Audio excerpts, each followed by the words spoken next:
नमस्कार दोस्तों, जय माता दी। दोस्तों, स्वागत है आप सभी का एक बार फिर से हमारे इस चैनल वास्तुशास्त्र ज्ञान टीवी पर। दोस्तों, 2023 में इस साल मां दुर्गा हाथी पर सवार होकर पृथ्वी लोक में पधारेंगी। शास्त्रों में वर्णित है और मान्यताओं के अनुसार अगर शारदीय नवरात्रि पर यदि माता दुर्गा का आगमन उनके वाहन सिंह पर नहीं बल्कि हाथी पर होगा तो मान्यता है कि माता दुर्गा का हाथी पर सवार होकर आना बहुत ही शुभ और कल्याणकारी माना जाता है। जीवन सुखमय हो जाता है, भक्ति का भरपूर लाभ भक्तजनों को मिलता है। दोस्तों, इस बार नवरात्रि पूरे 9 दिनों तक मनाई जाएगी। न एक भी दिन कम, न एक भी दिन ज्यादा, पूरे 9 दिनों तक मनाई जाएगी। मां शेरावाली की विशेष रूप से पूजा आराधना की जाएगी। शारदीय नवरात्र का महापर्व इस बार 2023 में 15 अक्टूबर दिन रविवार से शुरू होकर 23 अक्टूबर सोमवार के दिन समाप्त होंगे। ऐसे में शारदीय नवरात्रि पर माता दुर्गा की कृपा पाने के लिए कलश स्थापना का शुभ मुहूर्त है। 15 अक्टूबर को दिन में 11:44 से दोपहर 12:28 तक कलश स्थापना का शुभ मुहूर्त रहेगा। तो आइए दोस्तों, जानते हैं नवरात्रि में क्या नहीं खाना चाहिए और कौन सा फल खाना आवश्यक है और क्या नहीं पीना चाहिए। आज हम विस्तार से आपको बताएंगे। दोस्तों, शास्त्रों के अनुसार बताए गए भारत में चाहे किसी भी प्रकार का व्रत या त्योहार क्यों ना हो, उनसे जुड़े नियम का पालन करना अति आवश्यक माना जाता है, क्योंकि जो मन के मुताबिक किया जाए वो संघर्ष नहीं कहलाता। कहा जाता है कि मनोकामना को पूर्ण करने के लिए थोड़ा संघर्ष यानी कि तपस्या तो करनी ही पड़ती है। इसीलिए ऐसी मान्यता है कि हर पूजा विधि और सभी व्रत पूर्ण विधि विधान से किया जाना चाहिए, तब आपको व्रत का पूर्ण लाभ मिलता है, आपकी सभी मनोकामना पूर्ण हो जाती है। इसीलिए हर शास्त्र यही कहता है कि सच्चे दिल से अगर आपके मन में ईश्वर के प्रति श्रद्धा हो तो पूजा पाठ का सारा फल मिल जाता है, और अगर मन में ईश्वर भक्ति के प्रति शंका हो तो उस मनुष्य को कई जन्मों तक सुख नहीं मिलता। भागवत गीता में भगवान श्री कृष्ण ने स्वयं कहा था, जो मनुष्य सच्चे हृदय से ईश्वर को पुकारता है तो उसका नाता उस शक्ति से जुड़ जाता है जिसे आपने सच्चे हृदय से पुकारा था। इसीलिए भगवान भी कहते हैं कि सच्चे हृदय से ही ईश्वर को पुकारें तो वह आपकी हर मनोकामना पूर्ण करते हैं। कई लोग ऐसे हैं जो भगवान के सामने घंटों पूजा पाठ करते हैं तथा रोते हैं, फिर भी भगवान उनकी कभी नहीं सुनता। दरअसल जब आप सच्चे मन से ईश्वर को पुकारते ही नहीं हैं तो भला आपकी पुकार कैसे सुनेंगे। दोस्तों, ये तो थी वो बातें जो भक्त और भगवान के बीच की है। अब हम जानते हैं नवरात्रों के दौरान क्या नहीं खाना चाहिए और क्या नहीं पीना चाहिए, और कौन सा फल खाने से व्रत संपूर्ण और सफल हो जाता है। नवरात्रि के दिन से जरूर खाना चाहिए कि भगवान के भोग में सेब आदि जरूर अर्पित किया जाता है। अगर आपका व्रत है तो आपको उसे जरूर खाना चाहिए। केला, पपीता, तरबूज और मीठे अंगूर जरूर खाना चाहिए। इन फलों से व्रतधारी को शक्ति मिलती है और व्रत संपूर्ण हो जाता है। शास्त्रों में बताया जाता है कि नवरात्रों के दिनों में सीताफल जरूर खाना चाहिए। सीताफल खाने से बीमारियां हैं जो खत्म हो जाती हैं। माना जाता है कि नवरात्रों के दिनों में सीताफल का घर में प्रवेश होना बड़ा ही शुभ माना गया है। सीताफल खाने से नवरात्र का व्रत सफल हो जाता है, क्योंकि इसमें माता सीता का आशीर्वाद मिला हुआ होता है। नवरात्रि के दौरान इसे जो भी खाता है उसे दुखों का सामना नहीं करना पड़ता। सीताफल आपको जरूर खाना चाहिए। दोस्तों, नवरात्रों में व्रतधारी को डब्बाबंद लस्सी, डिब्बाबंद जूस नहीं पीना चाहिए। उसने कई केमिकल मिले होते हैं जिसके कारण आपका व्रत टूट सकता है। जब भी आप फलों का जूस पिएं तो याद रखें उसमें नमक नहीं डालें, नहीं तो व्रत टूट जाएगा। साथ ही साथ जूस में बर्फ भी नहीं डालना चाहिए। सादा जूस पीने से व्रत सफल होता है।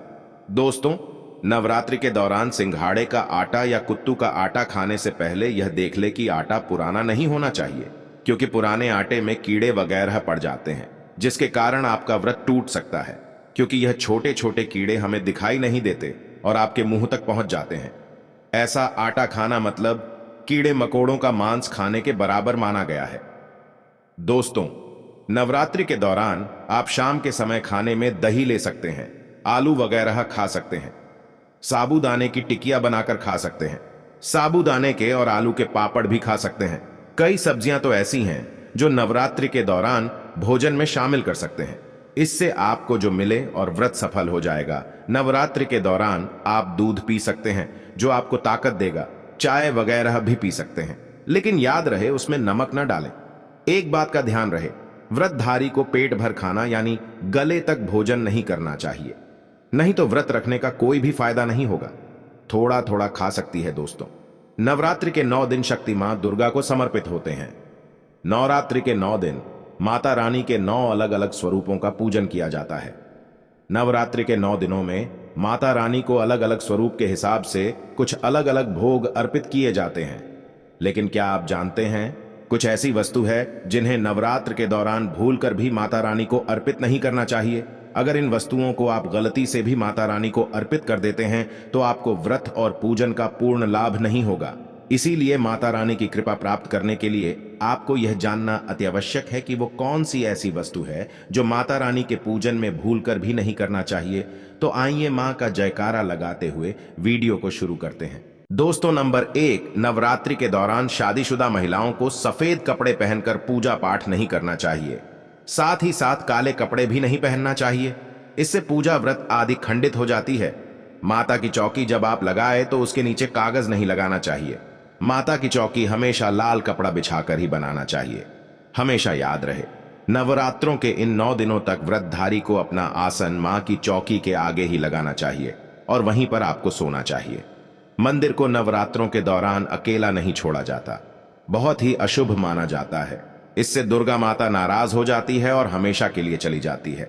दोस्तों, नंबर 2, नारियल हिंदू धर्म में नारियल को समर्थित धन, श्रद्धा और सम्मान का सूचक माना जाता है। नारियल को श्रीफल भी कहा जाता है। नारियल को सुख समृद्धि में वृद्धि करने वाला माना जाता है। नारियल का हर मांगलिक कार्य में विशेष महत्व होता है। जैसे कि आप सभी जानते हैं कि माता रानी के कई मंदिरों में नारियल से बलि भी दी जाती है और माता रानी के पूजन में नारियल का इस्तेमाल हम सभी करते हैं। खासकर कलश की स्थापना नारियल से ही की जाती है। माता रानी के पूजन में हम नारियल इस्तेमाल करते समय कुछ गलतियां कर बैठते हैं। दोस्तों, नारियल कई प्रकार के होते हैं। एक हरा, दूसरा सूखा, जिसके अंदर पानी होता है। जिस नारियल के अंदर पानी होता है, माता रानी के पूजन में सदैव पानी वाला और जटा वाला नारियल ही इस्तेमाल करें। नारियल पूर्ण होना चाहिए। नारियल चटका हुआ या टूटा हुआ नहीं होना चाहिए, क्योंकि साबुत नारियल ही पूर्ण और पवित्रता का प्रतीक होता है। साबुत नारियल ही सुख समृद्धि का प्रतीक होता है। साबुत नारियल को ही श्रीफल यानी कि मां लक्ष्मी का फल कहा जाता है। नवरात्रि में माता रानी के कलश की स्थापना करते समय जटा वाला यानी पानी वाला नारियल ही कलश पर स्थापित करना चाहिए। साथ ही यह ध्यान रखना चाहिए कि नारियल को सदैव कलश के ऊपर लिटाकर रखना चाहिए। घट स्थापना करते समय कभी भी नारियल को खड़ा करके नहीं रखा जाता। नारियल को सदैव लिटाकर कलश पर रखा जाता है। साथ ही नारियल को स्थापित करने से पहले आप नारियल को लाल कपड़े में लपेटकर उस पर तिलक करके और फिर लाल चुनरी ओढ़ाकर आप नारियल को कलश के ऊपर स्थापित करें। शास्त्रों के अनुसार कलश के ऊपर जब सही तरीके से नारियल रखा जाता है और सही प्रकार का नारियल रखा जाता है, तभी पूजन का पूर्ण फल प्राप्त होता है।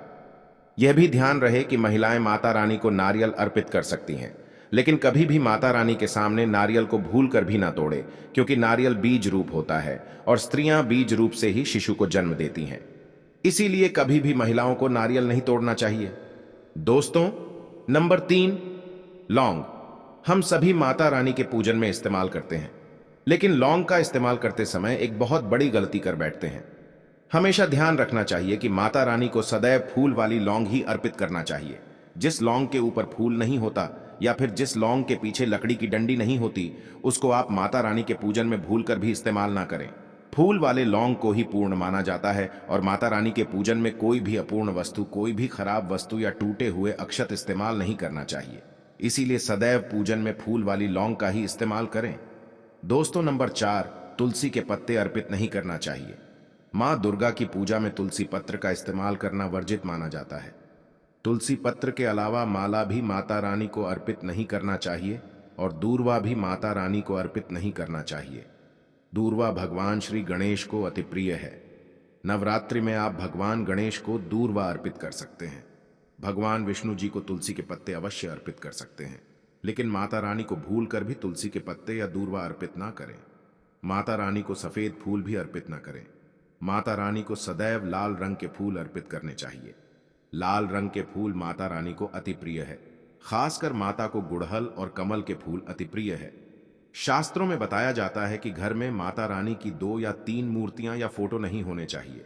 इस बात का भी आप विशेष ध्यान रखें कि माता रानी के पूजन में कोई भी खंडित चीज इस्तेमाल ना करें।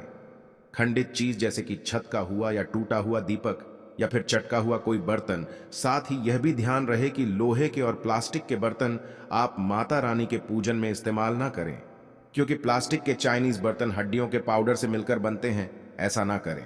ऐसे बर्तनों को माता रानी के पूजन से सदैव दूर रखें। माता रानी को जो कुछ स्थापित कर रही है उन्हें गिरे हुए फूल या फिर मुरझाए हुए फूल माता को अर्पित न करें। दोस्तों, कमेंट बॉक्स में लिखें जय माता दी। जानकारी पसंद आई हो तो एक लाइक जरूर कर दीजिए। और इस वीडियो से संबंधित और नवरात्रि से संबंधित आपके पास कोई भी सवाल या कोई भी प्रश्न हो तो हमें कमेंट बॉक्स में जरूर पूछें। जय माता दी। धन्यवाद दोस्तों।